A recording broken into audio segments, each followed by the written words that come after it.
diet. You can get it from dietary supplements, just like taking a vitamin D tablet. But it also comes from sun exposure. So, since it may be helpful to you, a lot of people think, well, I need to get a lot of sun exposure to increase my vitamin D and help prevent, these forms of cancer and help prevent osteoporosis, things like that. But in fact, if you look at the data, it only requires 2 to 3 times per week of sun exposure on your hands, face, and arms for 5 minutes, and that gives you enough vitamin D. If you get more than that, it starts to degrade. Well, not more than just that, but if you get a lot of sun exposure, especially if you start to burn, any redness, it starts to degrade the vitamin D. So they don't tell you that's part of the story.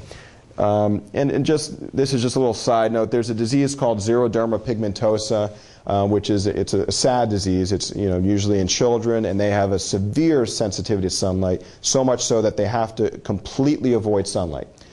And those children, you'd expect them to have low vitamin D levels, but they don't. They get plenty in their diet. So you don't really have to choose between skin cancer or vitamin D deficiency. The conclusion for that is infrequent sun exposure or dietary vitamin D is plenty for you. All right, so now just say, unfortunately, you've done everything you can, but you develop skin cancer. There are a lot of different treatment options. This is electrodesiccation and curettage, which is a fancy way of saying if you come in with a skin cancer, we numb it up and kind of scrape and burn the area off.